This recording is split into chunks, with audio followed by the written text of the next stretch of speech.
आर्यन फर्श पर बैठा है, चुपचाप अपने हाथों को देख रहा है। वह एक गहरी सांस लेता है और ध्यान लगाने की कोशिश करता है।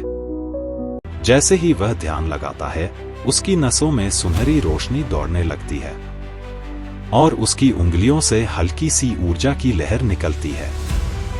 वह अंदर से बहुत उत्साहित हो जाता है। ये शक्ति, ये बढ़ रही है, लेकिन इसे काबू में कैसे लाऊं? उसने अपनी आंखें बंद की और ध्यान लगाया। इस बार उसके हाथों के बीच एक सुनहरी ऊर्जा का गोला बना। वह थोड़ी देर हवा में टिका रहा, फिर गायब हो गया। उसका फोन बजता है। कबीर का मैसेज है, भाई कहाँ है तू? आज कॉलेज फेस्ट है। आर्यन धीरे से सांस लेता है, अपनी पुरानी जिंदगी और नई हकीकत के बीच उलझा हुआ। आर्यन कॉलेज फेस्ट में दाखिल होता है और अपने दोस्तों को ढूंढने लगता है। उतने में कबीर सामने से आर्यन की तरफ बढ़ता है। वहीं दूसरी तरफ रिया, आर्यन का पहला क्रश, भी वहां पहुंचती है। भाई, ऐसा लग रहा है जैसे कोई भूत देख लिया हो तूने। रिलैक्स कर, मजे कर। जैसे ही त्योहार की लाइटें झिलमिलाने लगती हैं, आर्यन को अपने सीने में एक अजीब सी हलचल महसूस होती है, जैसे कोई अजनबी सी सनसनी दौड़ गई हो। अचानक पास के एक स्टॉल से चिंगारियां उड़ती हैं और जोर से धमाका होता है। देखते ही देखते आग फैलने लगती है। एक के बाद एक स्टॉल उसकी चपेट में आने लगते हैं। रिया डर गई है। चारों तरफ चीख पुकार मच जाती है। एक बड़ा सा लोहे का ढांचा हिलने लगता है और सीधा रिया की तरफ गिरने लगता है। आर्यन ने देखा कि एक लोहे का खंभा एक लड़की पर गिरने वाला है। वह बिजली की रफ्तार से आगे बढ़ता है और लड़की को बचा लेता है। रिया हैरानी से ये सब देख रही होती है, जैसे अपनी आंखों पर यकीन न हो रहा हो। आर्यन, ये तुमने कैसे किया? रिया के सवालों का आर्यन के पास कोई जवाब नहीं था। वह अंधेरे में दौड़ता हुआ कहीं गायब हो जाता है। आर्यन एक छत पर खड़ा है, घुटनों पर हाथ रखे, हांफते हुए अपनी सांसें संभालने की कोशिश कर रहा है।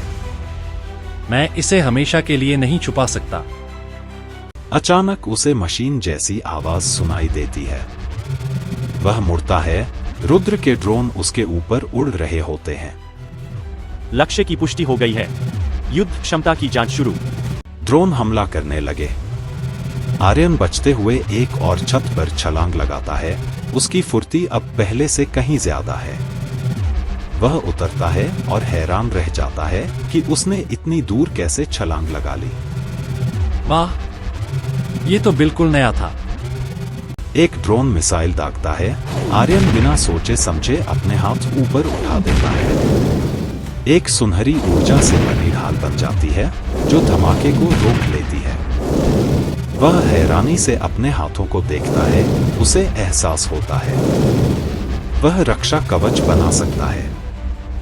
आर्यन गहरी सांस लेता है और इमारत से कूद जाता है। हवा में उड़ता हुआ आराम से दूसरी छत पर उतरता है। वह नियंत्रित ऊर्जा तरंगों से ड्रोन पर वार करता है और उन्हें ध्वस्त कर देता है। मुझे ये सब अब अच्छा लगने लगा है। डॉक्टर रुद्र ड्रोन की फुटेज देख रहा होता है। उसका चेहरा गुस्से और क्रोध से भर उठता है। इसकी ताकत दिन ब दिन बढ़ती जा रही है। ये हमारी सोच से भी ज्यादा तेजी से ढल रहा है। सर, हमें आर्यन के बारे में जल्द कोई फैसला लेना होगा। अच्छा है, उसे और मजबूत होना पड़ेगा, इससे पहले कि वो तकलीफ झेले। रुद्र एक विशाल परमाणु हथियार की योजना की ओर मुड़ता है। चलो आर्यन, खेल शुरू करते हैं। वह एक बटन दबाता है। स्क्रीन पर एक काउंटडाउन टाइमर दिखाई देता है। विस्फोट में 24 घंटे बाकी। आर्यन अकेला चल रहा होता है, गहरी सोच में डूबा हुआ। जिसने भी वो ड्रोन भेजे थे, वो मुझे जानता है। वह एक जलती हुई कार के पास से गुजरता है। अंदर एक बच्चा फंसा हुआ होता है। बिना सोचे आर्यन अपना हाथ बढ़ाता है। नियंत्रित ऊर्जा की एक किरण से एक ढाल बन जाती है, जिससे बच्चा सुरक्षित बाहर निकल आता है। राह चलते लोग हैरानी से उसे देखते हैं और आपस में फुसफुसाने लगते हैं। आर्यन अपनी हुडी ऊपर खींचता है और चुपचाप वहां से चला जाता है।